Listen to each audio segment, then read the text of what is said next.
There we go. Okay, all right. So this is a hyperbola we're learning how to do today. You guys see it's a hyperbola because there's a minus right there, correct? Between the 4x squared and the negative 9y squared, right? All right. So here we go. You start this off just like the ellipse. X's go with X's. Y's go with Y's. Number goes to the other side. It's like a broken record. X's with X's, Y's with Y's. Number goes to the other side, okay? Okay, so out of the next X neighborhood, you take out the 4. Out of the Y neighborhood, you take out the negative 9. Here's what you got. Very good, you guys got it. Okay, all right. So who's going to join them in the X neighborhood? 1. Who's going to join them in the Y neighborhood? 9. Who's going to join 41 from the X neighborhood? 4. Who's going to join 41 from the Y neighborhood? Negative 81. Okay? All right. So factor the X neighborhood, you get this. Factor the Y neighborhood, you get this. And add all the guys together, you get this. Okay, all right, so now, just like the ellipse, this has to equal the number 1. So you divide by negative 36. Okay, and then what happens? 4 goes into negative 36, negative 9 times. Negative 9 goes into negative 36, positive 4 times. And then negative 36 divided by negative 36 is 1. Okay, so here's what you end up getting now.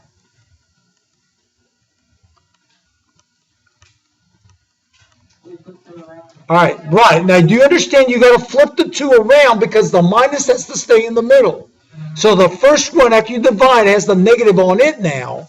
And the second one is no longer negative, it becomes positive. That's why you got to trade places. Making sense? All right, so this is now the equation you're going to use. You're now in the equation form. Good, so that's the first part of the problem, right? Okay, now here comes the second part. This one's easy. Just like circle, just like ellipse. Look, oh my gosh, what did I just do?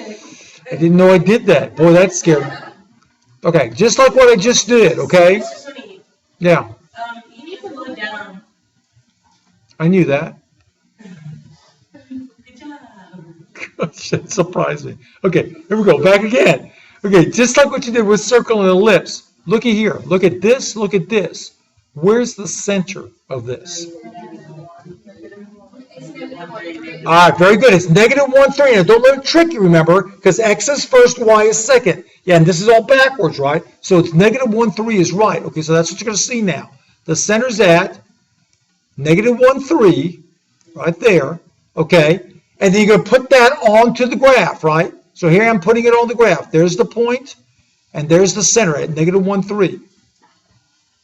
Okay, so once again, the first number is always the A squared, and the second number is always the B squared. Always, always.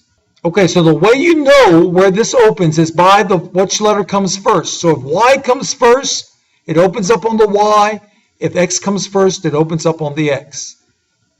Okay, so here's what's up now. Your A is 2, right? Yeah. That A is underneath the Y, right? So that means you're going to go to the center and count 2 up and 2 down, because that's where Y goes, up and down, right? That's what you're now going to see up on the graph. You're going to see me count 2 up and put 2 down and put points there. Okay? It's going to make a little diagram, is right. Okay, now B is 3. B is the X, right?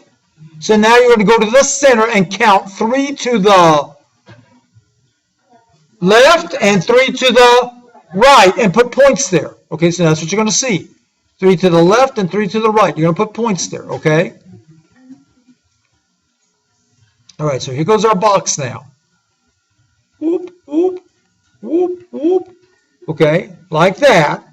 Okay, and now what you're going to do is take out Mr. Pencil and connect the points together and draw your box or your rectangle.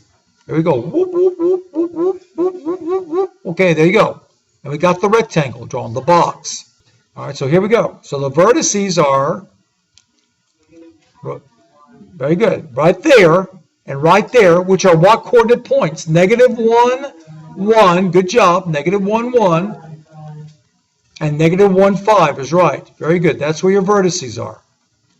Okay, we're going to stop there. Okay, all right. So the next thing you got to do is now you got to draw the diagonals to your box, which are going to be asymptotes, right?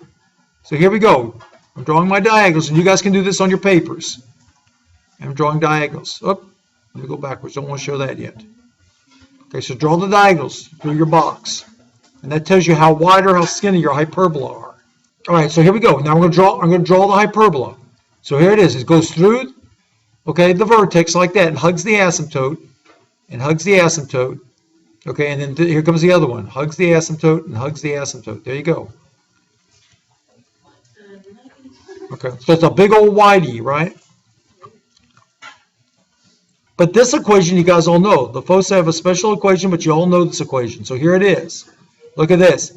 A squared plus B squared equals C squared. It's Pythagorean. Okay? Okay? All right. No. That's what the ellipse, it's minus. With the hyperbola, it's plus. See, that's what I'm saying. It's that different formula. Okay? With the hyperbola, it's plus. Okay? It's not minus. That's for the ellipse. Okay, so here's what you're going to do. How much is the A squared? It's 4. Put a 4 in there. How much is the B squared? 9. Put a 9 in there. So C squared is going to equal how much? 4 and 9 give you 13. Okay, so now square root that, so C is going to be how much? Square root of 13, plus or minus. There you go. Okay, so once again, define the foci, right? You're going to take the negative 1, the x coordinate, 3, the y coordinate of the center, and then plus or minus the square root of 13. And there's the answer to that. That's where the foci are. Okay, so the graph, you're going to take the square root of 13, which is 3.6, and count 3.6 from the center up and down, okay, because it's opening on the y. So it's right there, and I put an F, and it's right there, and I put an F. And the problem is now over. You did the whole thing. Okay, so now we're on example number 2. Okay, so step number 1 is this. X's with X's, Y's with Y's, number goes to the other side. I'm going to go into the graph a little bit.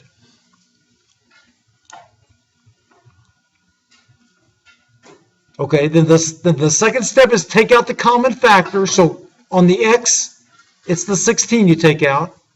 On the Y, it's the negative 9 you take out. Okay, and then you say who's going to join the X's? It's going to be a 4. Who's going to join the Y's? It's going to be a 1. Who's going to join the 89? It's going to be a 64 and a negative 9. Back to the Y neighborhood, Y minus 1 squared, okay? All right, so that's what you're going to see me doing. Okay, and you're going to let it equal to 144, okay? Okay, and then divide by what? 144. Then you're going to see me divide by 144, right? Okay, now let me ask you this. When you do the dividing, are you going to do a switch on it or no? No, not on this one. This one won't switch. See, sometimes they do and sometimes they don't. This one, the negative will stay with the second one, okay? Because you're dividing by a positive number this time, okay? So now you're going to see me doing that, doing my canceling, and there's not a switch job on this one. Okay, so here comes the equation now.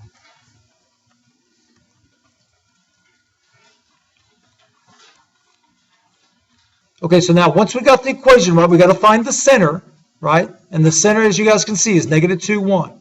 And put the center on the graph. Okay, now tell me this. Does this open up on the X or on the Y? On the X, very good. So it's going to open up to the right and to the left, yes? Okay, all right, now how much is your A? Good job. How much is your B? 4. Good job. Okay, so you're going to go to the center and count 3 where? To the left and to the right. Good job. You're going to count 4 where? Up and down, and you're going to go make your box. Gosh, you guys are doing great. That's exactly right. That's how you do it. And here, I'll do my box here, draw my box, okay? And then you guys go do that on your papers. Okay. So now, there are the vertices, right? And once again, like Destiny just said, okay, 1, 1, and negative 5, 1. Good job. All right. All right, now what's the next thing you do? After you do all that, then you're going to draw your diagonals. Very good. Draw your diagonals, which are your asymptotes, remember. So draw your diagonals, which are your asymptotes. Okay. Okay, and then you can draw your your hyperbola. Okay. Then draw your hyperbola, right? Remember, starts at the vertex and then goes out, expands out. There's a big, wide hyperbola. Okay. So here we go. Big, widey. There we go like that. Okay, good. Okay, so now time to do the Pythagorean with the foci, right? And you're going to go a squared plus b squared equals c squared. And that's going to be 9 and 16. Okay, equals c squared, which is 25, right? Equals c squared. So so that means c is equal to plus or minus 5, right? Plus or minus 5. Okay. All right, so what you're going to do then is you're going to add and subtract 5 to the center for which coordinate? The x or the y? The x, right. So how much is negative 2 and 5? 3. How much is negative 2 minus 5? Negative 7, right. So then you get your foci, right, which are going to be 3, 1 and negative 7, 1, right? And now you just put them on the graph like that and like that. There's one focus. There's the other focus. You're set to go. Oopsies. Let's go backwards. Didn't mean to do that. Let's go back. Went the wrong way. There we go. Like that. And you're done. The problem's over. I sure can. Go down like this. Yeah, you got it.